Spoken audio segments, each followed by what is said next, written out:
Zdravím všetkých. Krátké nahlédnutí do mojej zahrady. Podíváme se, co tu mám. Tady už jsou odkvetlé tulipány vidět. Tady mám mladou švestku, co jsem koupil letos. Tady je napsané aj jaká to je odrůda.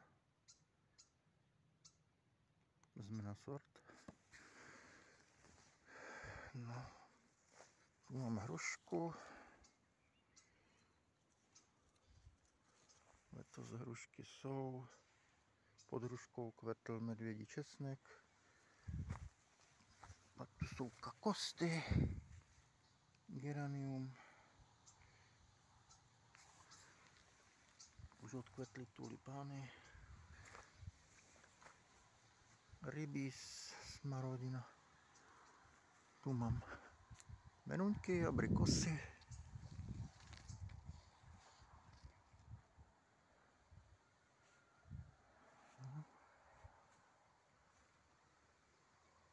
Tak to vypadá.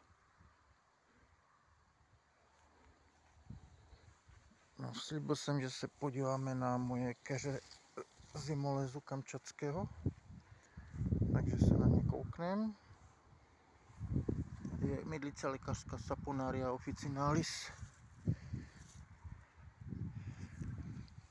Mladé broskve, persik. Mám tu zasazený česnek. Podíváme se na ten česnek, je to špatně vidět. Tak. A tady mezi česnekem mám ty keře, kusty zimolezu kamčatského. Tak to vypadá, mám tady 5 kusů, 5 štuk. Tady je napsané, jaká to je odrůda, jaký sort, Vojtek.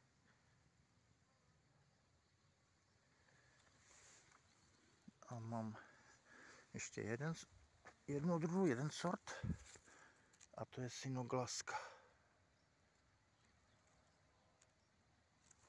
Zasadil jsem Vojtek, Sinoglaska, Vojtek, Sinoglaska, Vojtek. 5 kusů keřů, 5 štuk kůstikov. Letos bylo málo květů, v tom году málo cvětů bylo. A čуть-čуть tu что-нибудь будет.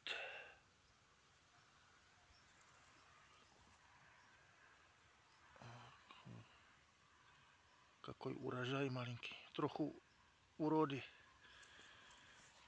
Tak to jsou ty moje keře. Obě ty kustiky mají.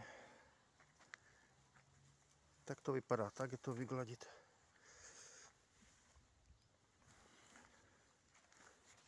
No, tak se může, tak можно посмотреть. Вот. No, to все. Mám ještě mladou třešeň, mladá čerešňa. Různé kusty, ty šeřik tam. Здесь ta stěnka, to je dřín, cornus mas.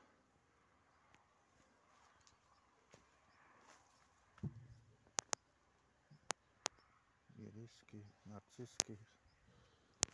No tak. Еще посмотрим где-нибудь. Здесь актинидия.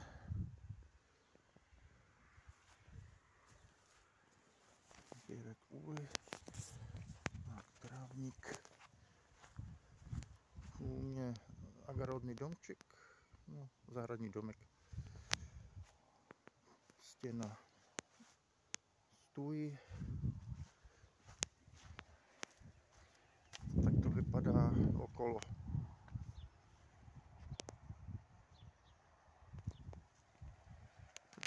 To je naš vesnice, děrevňa. A já jsem na kraji.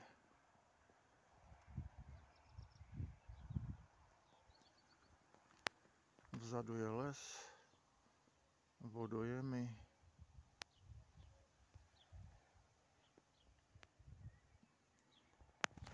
I все, konec.